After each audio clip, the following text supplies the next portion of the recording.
नागपूरमध्ये जी काही ढगफुटी झाली आणि त्या ढगफुटीमुळे मोठ्या प्रमाणात रहिवाशांचं आणि छोट्या व्यापाऱ्यांचं आणि मोठ्या व्यापाऱ्यांचं जे नुकसान झालं त्याचं सगळं फेल्युअरच हे सरकारचं आहे. डिझास्टर मॅनेजमेंट ही राज्यामध्ये आता राहिलेलंच नाही. स्वतः राज्याचे उपमुख्यमंत्री, केंद्रातले मंत्री ज्या शहरात राहतात, सगळं सरकार नागपूरमधून केंद्रातलं आणि राज्यातलं चालतंय अशा पद्धतीचा आव आणून जे काही भाजपचे सनामधन्य नेते या नागपूर शहरात वावरतात आणि स्वतःला विकास पुरुष समजतात, या सगळ्यांचं इतळ उघड पडलं. आणि तुम्हाला मी सांगितलं की डिझास्टर मॅनेजमेंटच्या माध्यमातून आपण लोकांना पहिले अलर्ट करू शकलो असतो किंवा असं आज ढगफुटी होणार आहे, तुम्ही आपल्या दुकानातलं सामान या ज्या भागामध्ये या पद्धतीची अडचण होणार होती त्या भागामध्ये लोकांना, रहिवासी लोकांना तुम्ही सांगू शकला असता.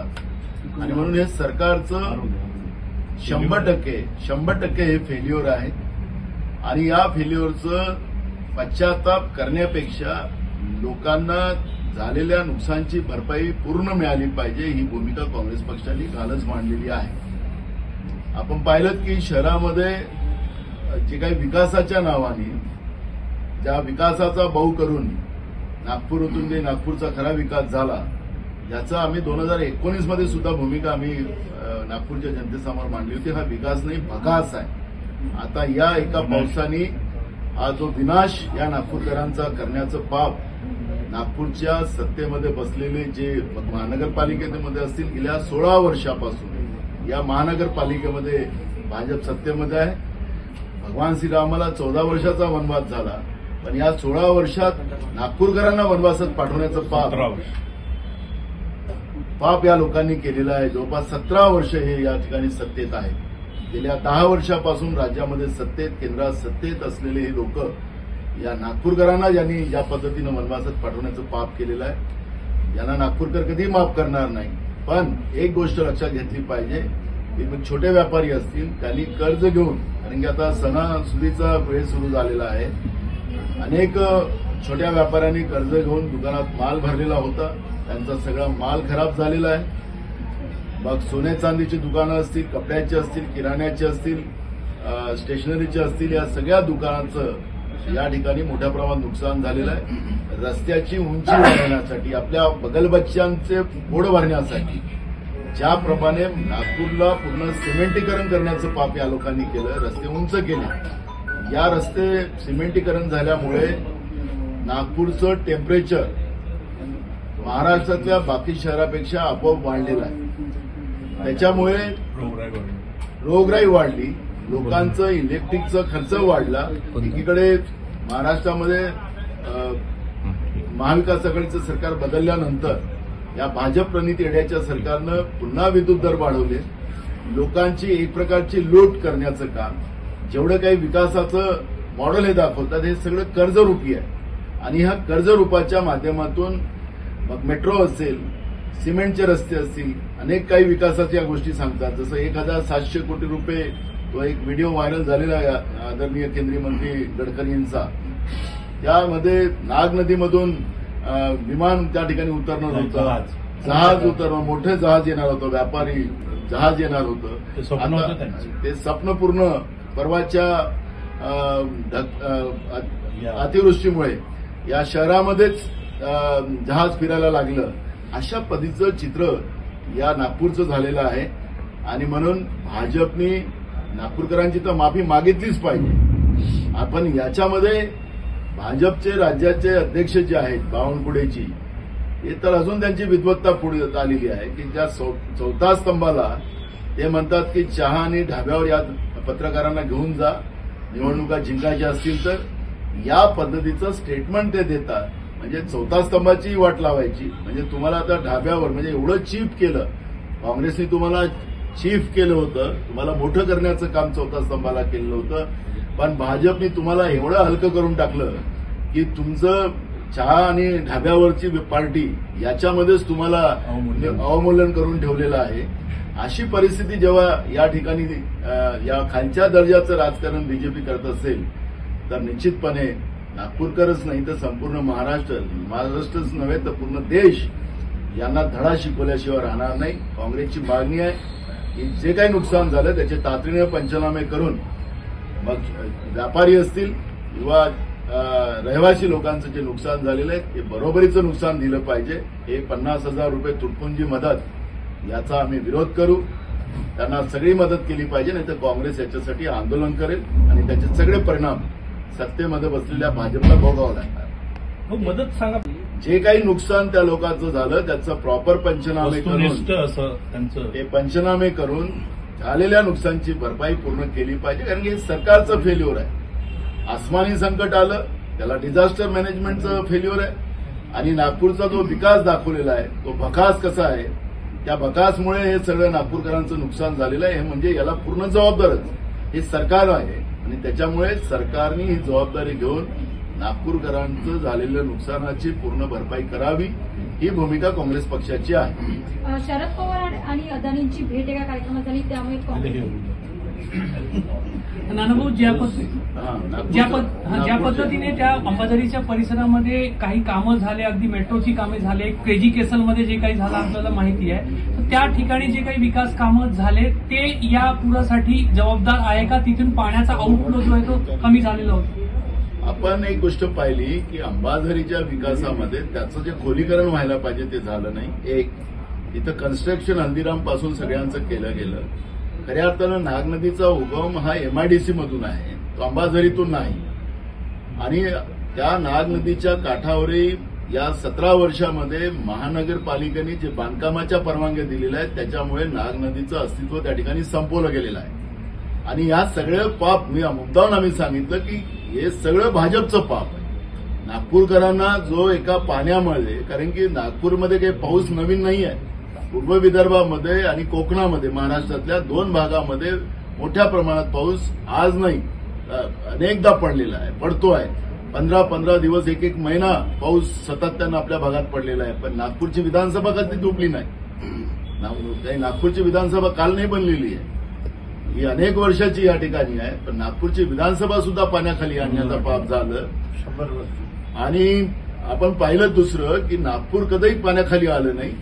या ज्या भकास आणि या नागपूरकरांना लुटण्यासाठी, आपल्या बगलबच्च्यांचे बोके भरण्यासाठी, स्वतःचे बोके भरण्यासाठी जो विकासाचा जो यांनी विलन तयार करून ठेवलेला होता, त्या विलनाचं खरं रूप नागपूरकरांनी आता पाहिलेलं आहे.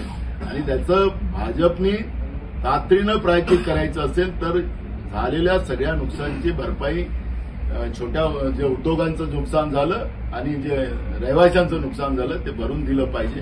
गाड्यांचं नुकसान झालेलं आहे, 1000 गाड्या, 6 लोक मरण पावले.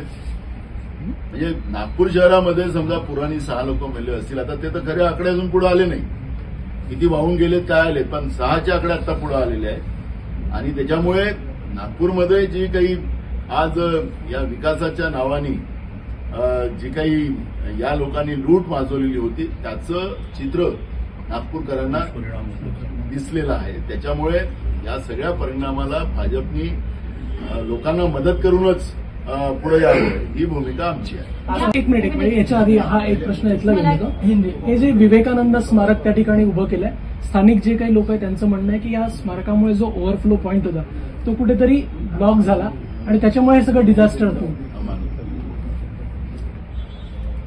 आपण पाहिलं की विवेकानंद स्मारक जे बांधलेलं आहे त्याच्यामध्ये खरं तर आपण पाहिलं की ते अनलिगल जी काही बांधकाम त्या ठिकाणी झालेली आहे त्याचं एक प्रकारचं एक सोशल ऑडिट झालं पाहिजे.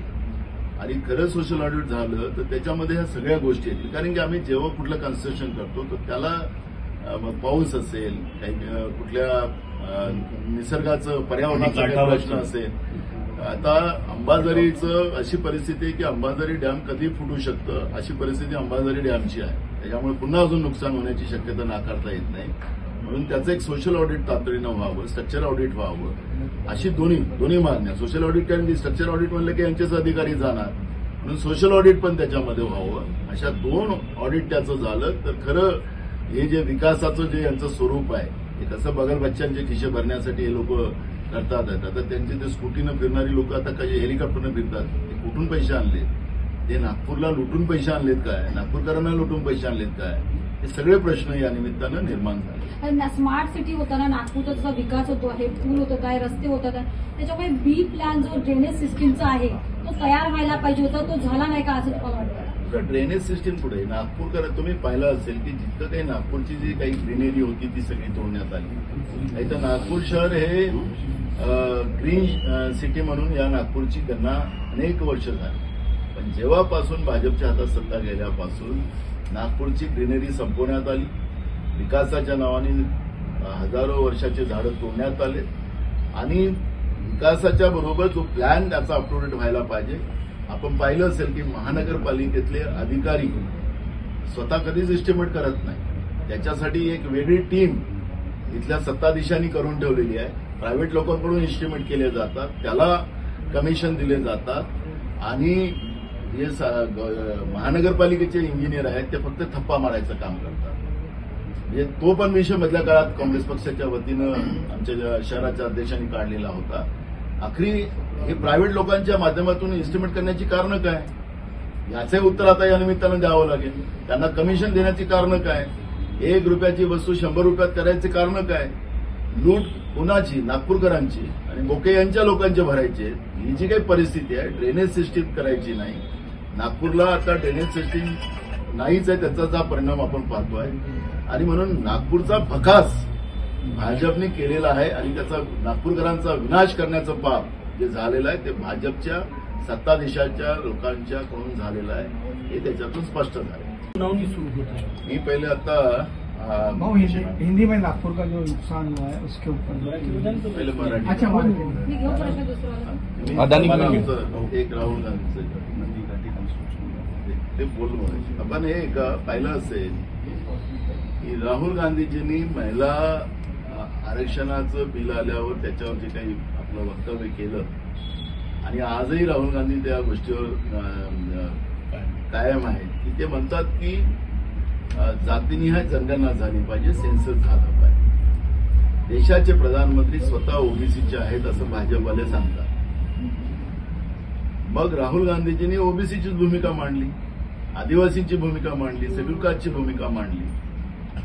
मग नरेंद्र मोदीजी ओबीसीचे असतील तर मग त्यांनी जातीनिहाय जनगणना करण्यासाठी ते काय घाबरतात, या प्रश्नाचं उत्तर त्यांनी दिलं पाहिजे. विलास मुत्तेमवार साहेब तेव्हाच केंद्रीय मंत्री होते. महिला विधेयक त्या काळातही आणलं गेलं होतं डॉक्टर मनमोहन सिंग साहेबांच्या सरकार 2010 मध्ये. आमच्या नेत्या सोनिया गांधींचं त्याच्यामध्ये पूर्ण भूमिका त्याच्यामध्ये होती. राज्यसभेमध्ये ते पारित झालं. पण भाजपनी त्या आता जो महिला विधेयक आणलं गेलं त्याचा विरोध त्या काळात भाजपने केला. आता काँग्रेसने त्याला पूर्ण सपोर्ट केला, कारण की हे काँग्रेसचंच बिल होतं. महिला आरक्षण आलं पाहिजे, महिलांना लोकसभेत आणि विधानसभेत संधी मिळाली पाहिजे. स्वतः राजीव गांधीजींनी स्थानिक स्वराज्य संस्थांमध्ये महिलांचा वाटा हा बरोबरीचा असला पाहिजे म्हणून स्थानिक स्वराज्य संस्थांमध्ये आज महिला आपल्याला पाहायला मिळतात, बरोबरीनं पाहायला मिळतात. वैगळे तर पुरुषापेक्षा 1 महिला जास्त असते. ही सगळी देण काँग्रेस पक्षाची राजीव गांधींनी त्या काळात केलेली होती. आणि मग डॉक्टर मनमोहन सिंग साहेबांच्या काळामध्ये 2010 मध्ये हा बिल महिला विधेयक आणलं होतं. त्याला बीजेपीने विरोध केला होता. पण काँग्रेसने आता त्याला सपोर्ट देऊन बीजेपीच्या काळामध्ये त्या बिलाला मान्यता दिली. पण जी मागणी आहे की सेन्सेस झालं पाहिजे त्याला बीजेपी का विरोध करते आहे हा प्रश्न या निमित्तानं निर्माण होते आहे. आणि मला असं वाटतं की बीजेपी हे ओबीसीच्या विरोधातलं आहे, बीजेपी हे शेड्यूल कास्ट आदिवासींच्या विरोधात आहे, भटक्यांच्या विरोधात आहे. याच्यातून ते स्पष्ट होते आहे आणि बीजेपीने याचं उत्तर दिलं पाहिजे.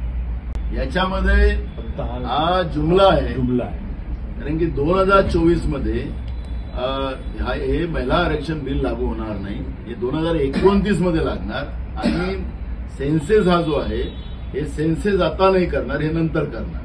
हे सांगायचं तात्पर्य असं आहे की आतापर्यंत ज्या काही घोषणा 15 लाख गरिबांच्या खात्यात टाकणार, 2 कोटी तरुणांना नोकऱ्या देणार, शेतकऱ्यांना शेतीच्या मालाला डबल भाव देणार, शेतीचा खर्च कमी करणार, ते सगळे जुमले होते. तशाप्रमाणे महिला आरक्षण सुद्धा हा नरेंद्र मोदीचा आणि भाजपचा जुमला आहे हे त्याच्यातून स्पष्ट होतं. सुनावणी आजपासून सुनावणी सुरू.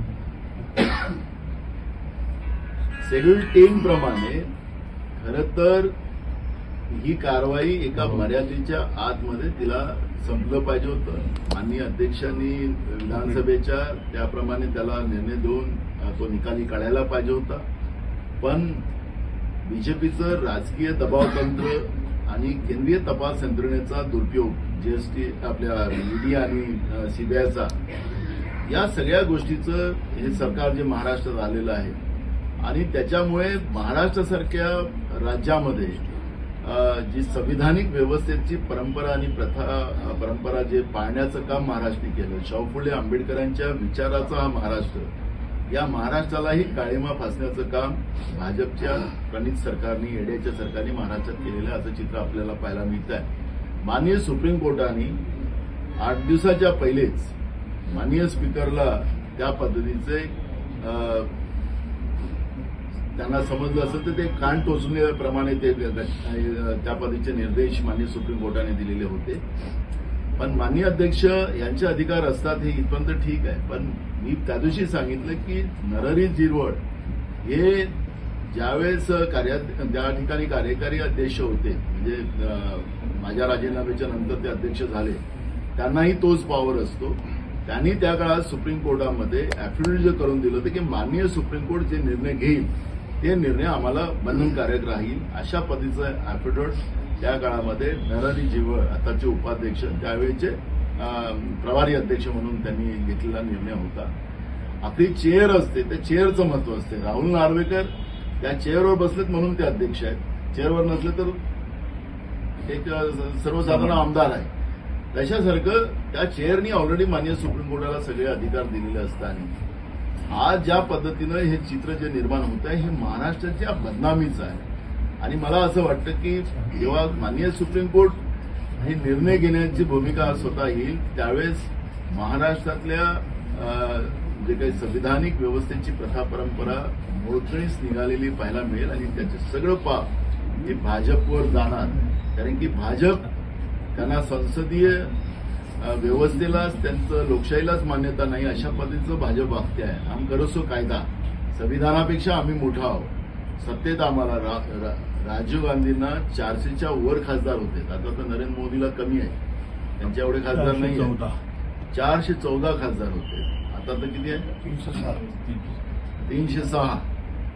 म्हणजे हा एवढा फरक आहे. म्हणजे तरी राजीव गांधींनी आणि काँग्रेसनी कधी सत्तेची गरमी आणली नाही. पण ह्या लोकांनी ज्या पद्धतीनं सत्तेचा दुरुपयोग करतायत, केंद्रीय तपास यंत्रणेचा वापर करताय, तर हे सगळं राज्यातली आणि देशातली जनता बघते आहे यांच्या सत्तेच्या मस्तीचं. त्याच्यामुळे देशातलीच लोक आता पुढे सरसावलेली आहे की लोकशाही वाचली पाहिजे, संविधान वाचलं पाहिजे आणि अशी पद्धतीची भूमिका आता लोकांनीच घेतलेली आहे.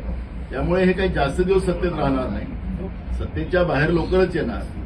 पण हे जे काही आता माननीय सुप्रीम कोर्टाने महाराष्ट्रासारख्या संसदीय प्रथा परंपरा राबवणारे जे महाराष्ट्र आहे त्याला काळीमा लावण्याचं काम जे भाजप करतायत त्यांनी तातडीनं सुधार करावा, एवढीच आमची भूमिका आहे. आमदार अपात्र होतील का? आणि आता एकनाथ शिंदे जे मुख्यमंत्री पदावर, त्यामुळे पद लवकरच जाईल का? माननीय सुप्रीम कोर्टाने ज्यावेळेस निकाल दिलेला होता त्या निकालामध्ये हे म्हटलं होतं की सुनील प्रभू हेच प्रतोद असतील. कारण की आमदार आणि खासदार हे पक्ष नसतात, पक्ष असतो आणि पक्षाचा प्रमुख उद्धव ठाकरे आणि त्यांनी नेमलेला प्रतोद जो आहे तो सुनील प्रभू आहे. यांनी एकनाथ शिंदेनी दुसरा प्रतोद केलेला होता. आता जो चीफ व्हीप जो होता तो सुनील प्रभू आहे. सुनील प्रभूंनी जो व्हीप जारी केला असेल त्यालाच मान्यता मिळेल आणि त्या आधारावर 16 लोक अपात्र होतील. ते सोपं आहे. म्हणजे सुप्रीम कोर्टाने त्यामध्ये एकदम क्लिअर डायरेक्शन दिलेलं आहे. त्याच्यामुळे माननीय अध्यक्ष करतील किंवा माननीय सुप्रीम कोर्ट करेल, पण ते अपात्रता होणं हे ठरलेलं आहे. त्या अपात्रतेच्या वेळ काढू शकतात पण ते अपात्रता थांबवू शकत नाही, एवढं त्याच्यातलं स्पष्ट आहे. उपसभापती शरद पवारांच्या भेटीमुळे कुठेतरी काँग्रेस नाराज आहे असं दिसतंय, चित्र झाले का? आम्ही त्यांचं व्यक्तिगत प्रश्न आहे, त्यांनी कोणाला भेटावं तो त्यांची पार्टीचा प्रश्न आहे. त्याच्यामुळे काँग्रेसला कुठेही डिस्टर्ब होण्याचं कारण नाही. काँग्रेस हे देशातलं स्वातंत्र्याच्या लढ्यातली पार्टी आहे. स्वातंत्र्य काँग्रेसने मिळवून दिलं. डॉक्टर बाबासाहेब आंबेडकरांच्या संविधानाच्या आधारावर हा देश उभा करण्याचं काम, महासत्ताक बनवण्याचं काम काँग्रेसने केलं आणि जे काही कमवून ठेवलं ते विकण्याचं काम भाजप आता देशात करते हे आपण पाहतोय. त्याच्यामुळे कोण कोणाच्या पक्षामध्ये कोण कोणाला भेटतं त्याचं आम्हाला कुठलाही सोय सुटत नाही. हिंदी में बताइए ये अदानी के साथ मुलाकात हुई है शरद पवार? देखो, शरद पवार जी की पार्टी अलग पार्टी है.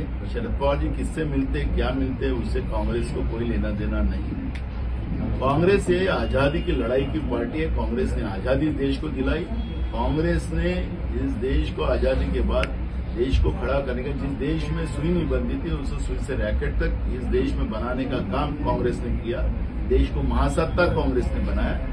और आज जो सत्ता में बैठे जिनका आजादी से भी कोई संबंध नहीं था और ना लोकतंत्र में कोई उनका संबंध नहीं था, लेकिन आज वो सत्ता में बैठकर देश को बेच के देश चला रहे हैं, ये फर्क है. और कांग्रेस की लड़ाई देश को बचाने की है. कौन किससे कौन से पार्टी का आदमी कोई किसको मिलता है इससे कोई कांग्रेस को लेना देना नहीं. बावन को लेके कहा एक मिनट राहुल गांधी प्रमुखता से ये मुद्दा उठाते अदानी का, हर रोज उस पर जब मौका मिलता है तब बोलते हैं. ऐसे में शरद पवार जी का अदानी के साथ मिलना और इंडिया गठजोड़ में ये दरार नहीं पैदा करेगा? हमें कोई नहीं पड़ेगा. हमने पहले शुरुआत में कांग्रेस ने कहा है कि जो बीजेपी के विरोध में लड़ने के लिए हमारे साथ खड़े हैं उसको आगे लेके साथ ले जाकर हम लोग लड़ेंगे. ये भूमिका कांग्रेस पार्टी की. कोई रहेगा नहीं रहेगा तो भी कांग्रेस पार्टी बीजेपी के इस अत्याचारी और लोकतंत्र विरोधी व्यवस्था के विरोध में कांग्रेस लड़ेगी. राहुल गांधी जी ने वो भूमिका रखी. आपने देखा होगा मणिपुर की घटना में कहा कि आप भारत माँ के हत्यारे हो. ये संसद में बोलने का ताकत रखने वाला कोई अगर इंसान हो तो राहुल गांधी और कांग्रेस रख सकती है. और जो हत्यारे लोग हैं उनके विरोध में हम भारत माँ की हत्या हम होते देखेंगे नहीं. कांग्रेस लड़ेगी. जो हमारे साथ आएगा उसको लेकर चलेंगे. बावन को लेने कहा था. एक जुड़ा हुआ प्रश्न है. एक जगह राहुल गांधी अदानी का विरोध कर रहे हैं और दूसरी तरफ गठबंधन के मुख्य एक नेता उनसे मिल रहे हैं. एक बार ही नहीं कई बार ये मुलाकात हुई है. आपको नहीं लग रहा कि गठबंधन में कहीं न कहीं दरार आएगी? हमारा कोई उसका लेना देना नहीं. वो उनका दल अलग है, उनका क्या है. जो बीजेपी के विरोध में लड़ने के लिए हमारे साथ आएगा उसको साथ लेकर चलने की भूमिका कांग्रेस पार्टी की है. और कांग्रेस पार्टी ने ये भूमिका हमेशा स्पष्ट की है. तो बावन को लेने कहा है कि पत्रकार को चाय और ढाबे पे लेके जाके पार्टी देने की क्या? देखो, ये लोकतंत्र को न मानने वाली पार्टी का प्रदेश का अध्यक्ष है. तो लोकतंत्र में चौथा स्तंभ ये हमारा पत्रकारिता होती है, हमारा मीडिया होता है. ये मानने का काम कांग्रेस हमेशा करती रही है और उसको एक रिस्पेक्ट देने का काम कांग्रेस ने हमेशा किया है. लेकिन जो पार्टी जब ये चौथा स्तंभ को मानती नहीं है तो आपको अवमूल्यन करती है, आपको गाली देती है. अगर आपने मीडिया में उनके विरोध में जो वास्तविकता अगर आपने दिखाई तो उसके ऊपर एक्शन ली जाती है. तुम नंगे हो तो नंगा भी बोलना तुम्हारे को मना ही है, नहीं तो लोकशाही बंद हो जाएगी. कर दी थी लोकशाही चैनल तो बंद कर दिया था. तो ऐसी जो परिस्थितियां है, ये परिस्थितियां जो है तो उनके प्रदेश के अध्यक्ष वो क्या करेंगे? तुमको चाय और ढाबे पे ही ले जाएंगे. तुम्हारे को इतना अवमूल्यन तुम्हारा करके रखा है कि वही है.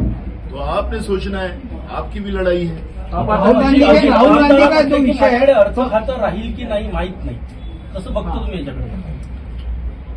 या येड्यांच्या सरकारमध्ये फक्त मोजमस्ती चाललेली आहे.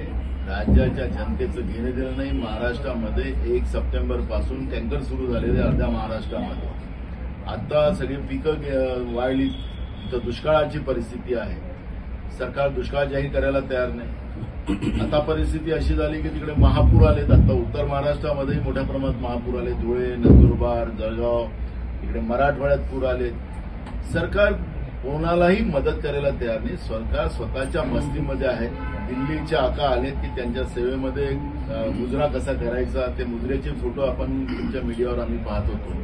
ते दिल्लीच्या आकांना मुजरे कसे करायचे त्याच्यावरच त्यांचं काम चाललेलं आहे. त्यामुळे या येड्याच्या सरकारमध्ये हा गोंधळ होणारच आहे. ॲटो सरकार आहे. ॲटो चालवणारं म्हणजे 2 मागं पॅसेंजर आणि ड्रायव्हर असं सरकार आहे. 3 चाकी सरकार आहे. हे 3 चाकी सरकार केव्हा पण खेकड्यासारखं पलटेल याचं काही कारण आता सांगता येत संजय राऊत नाना ट्रिपल इंजिन सरकार सध्याला आमच्यामध्ये चांगला सुसंवाद चालू आहे असं म्हणतात मुख्यमंत्री म्हणतात. ट्रिपल इंजिन मात्र नाही आहे. मागील 6 वर्षामध्ये जे आहे 5 शासन निर्णय जे आहे ते मागे घेण्यात आले आहेत. तर कसं बघतात? हे ट्रिपल इंजिन नाहीच आहे, हे ॲटो सरकार आहे.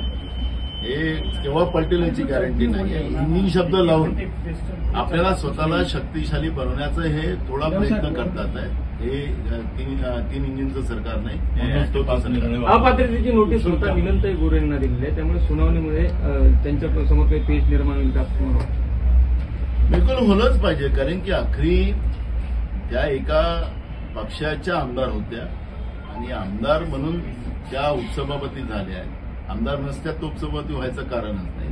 पहिले ते आमदार आहेत आणि त्यांनी पक्षाचं बिल तोडला असेल तर त्यांच्यावर कारवाई होईल. उपसभापती आहे किंवा स्पीकर आहेत म्हणून त्यांच्यावर कारवाई होणार नाही असं नाही. अखेरी शेड्यूल 10 आपण पाहिलं तर शेड्यूल 10 मध्ये कुठेही लॅकुना ठेवला गेलेला नाही, एकदम क्लिअर आहे. पक्ष आदेश हा सर्वश्रेष्ठ असतो. पक्ष आदेश पाळला गेला नाही तर त्याचा अपात्रतेचं नोटीस देण्याचा अधिकार पक्षप्रमुखाला असतं आणि ते क्लियर है. क्या वो कहीं न कहीं बीजेपी के बी टीम के तौर पे तो सामने नहीं आज उन्होंने कहा कि ओवैसी यह निर्णय ले कि वो गठबंधन के साथ है या बीजेपी के साथ है, क्या आप लोगों को लग रहा है? देखो, असदुद्दीन ओवैसी का सब्जेक्ट हमारा है नहीं, क्योंकि आज ना गठबंधन में उनका कोई नाम है न कुछ है नहीं. जो हमारे साथ नहीं है उनके बारे में कोई डिस्कशन करने का कारण कांग्रेस को नहीं है. संजय राउत का व्यक्तिगत उनके पार्टी का स्टेटमेंट. क्या रहते हैं वहां पर अपने उम्मीदवारों को खड़ा कर देते, कहीं न कहीं गठबंधन को नुकसान पहुंचाने की कोशिश कर रहे हैं? सबका एक समय होता है. अब ये 10 साल का एक राउंड हो चुका है तो लोगों को समझ में आ गया कि ये कौन किसका आदमी है, क्या के लिए ये आदमी खड़े करता है, क्यों विरोध करता है, ये सबको पता चल गया है. तो इससे अब वो जादू अब नहीं चलने वाली है. अब मुस्लिम वोट हो या शेड्यूल कास्ट वोट हो या ट्राइबल वोट हो, जो सेकुलर वोट जा रहा है वो वोट अब यूनाइटेड अब कांग्रेस के साथ आएगा. उन लोगों को वो इश्यू नहीं है. लोगों की भावना खुद राहुल गांधी जी ने 4000 किलोमीटर पदयात्रा करने के बाद उनको समझी. हमने भी संवाद यात्रा महाराष्ट्र में निकाली, हमें भी लोगों की भावनाएं पता चली. लोगों में बड़ा चेंज है और लोग चाहते कि कांग्रेस अब सत्ता में आए. कांग्रेस के सिवाय इस देश को कोई नहीं बचा सकता. ये भूमिका अब सब जनता की होगी. सेकुलर वोट पूरे अब कांग्रेस के साथ जॉइंटली खड़े होंगे. इसलिए ये सब इश्यू की चर्चा कांग्रेस पार्टी करना नहीं चाहती. लोगों के इश्यू और देश को बचाना यही हमारा कांग्रेस का मकसद है. त्याच्याशी संबंधित है. ओवैसी ने चुनौती दी है, ओवैसी ने चुनौती दी है कि राहुल गांधी में अगर हिम्मत है तो वो मेरे खिलाफ या उनके खिलाफ हैदराबाद से आगे चुनाव लड़े. नरेंद्र मोदी को देना, देश के प्रधानमंत्री को देना चाहिए, क्योंकि आज देश की सरकार मुस्लिमों पे अत्याचार कर रही है, अन्याय कर रही है, तो उनको चैलेंज करे ना. राहुल गांधी तो एक सिंपल सांसद है, उनको चैलेंज करने में क्या फायदा है. उनको करे मोदी जी को, क्योंकि वो मुस्लिम लोगों के ऊपर अन्याय कर रहे हैं. आज फडणवीसांनी दौरा केला, एक व्हिडिओ मोठ्या प्रमाणात व्हायरल होत होता, स्थानिकांचा मोठा रोष बघायला मिळाला. आपण सुद्धा तो ट्विट केलेला. माझा आहे व्हिडिओ पाठवून. नाही तर व्हिडिओ आहे माझ्याकडे, पण आम्ही पण ट्विट केला त्याला. पण मूळ भाग असा आहे की नागपूरकरांचा भाजपच्या सत्तेमध्ये बसलेल्या लोकांच्या बद्दलचा जो काही विश्वास पहिलेच्या काळात होता तो विश्वास आता राहिलेला नाही. हा विश्वास आणि लोकांचा विश्वासघात करण्याचं काम भाजपच्या सत्तेमध्ये बसलेल्या लोकांनी केलेलं आहे. देवेंद्र फडणवीस असतील, नितीन गडकरी जी असतील, या त्यांचे सगळे बगलबच्चे असतील, या सगळ्यांना आता नागपूर ग्रामीणमध्ये आपण नागपूर ग्रामीणमध्ये बीजेपी सुपडा साफ आहे. आता नागपूर शहरामध्ये सुद्धा जी काही परिस्थिती आहे त्या परिस्थितीचं अवलोकन आपल्याला माहिती आहे. म्हणून तर तुम्हाला ढाब्यावर चहा प्यायला ढाब्यावर न्यायचा त्यांचा विचार चालू झाला. जे नुकसान झालं आहे अजित पवारांनी जास्त आहे की लोकांचे संसार उद्ध्वस्त झालेले आहेत, घरातलं सर्व सामान नष्ट झालेलं आहे. आणि हे जे नुकसान आहे हे सरकार दरबारी नाही. म्हणजे कोणतंही जे निरीक्षण करायला किंवा त्याचं मोजमाप करायला येतं त्याच्यामध्ये हे येत नाही. आणि अशा लोकांचं काय होणार आहे. आणि अशा घरांची संख्या मोठी आहे. वाढच्या वाढमध्ये पाणी गेल्यामुळे जेवढ्या लोकांचे खालचे मजले आहेत त्यामधलं मग तो फ्रीज असेल, रेफ्रिजरेटर असेल, एसी असेल, टीव्ही असेल, त्यांचे सोफा सेट असेल, त्यांच्या गाद्या असेल, त्यांचं धान्य असेल, हे सर्व नष्ट झालेलं आहे आणि अजूनही त्या ठिकाणी गाळ आहे. आणि हे कसं काय झालं याचा विचारच या लोकांनी केला नाही. 17 वर्षापासून सत्तेमध्ये आहे. दरवर्षी नाग नदी साफ करण्याचा प्रयत्न होतो, पिवळी नदी साफ करण्याचा प्रयत्न होतो, पण ती साफ होतच नाही. परंतु पैसा दरवर्षी खर्च करण्यात येतो. आणि नाही आणि नाग नदीमध्ये बोट चालवण्यासाठी, ती मोठी करण्यासाठी कधी जपानशी चर्चा करतात गडकरी साहेब, कधी जर्मनीशी चर्चा करतात, कधी ते फ्रान्सशी चर्चा करतात आणि दरवेळेला कुठे 7,000 कोटी, कुठे 5,000 कोटी. गेल्या 17 वर्षापासून आम्ही हे कोट्याचे आम्ही त्यांचे स्टेटमेंट ऐकत आलो आणि त्याचे दुष्परिणाम आता परवा पाहायला मिळाले. बोट चालवण्याचं त्यांचं जे स्वप्न आहे ते पूर्ण झालं ते.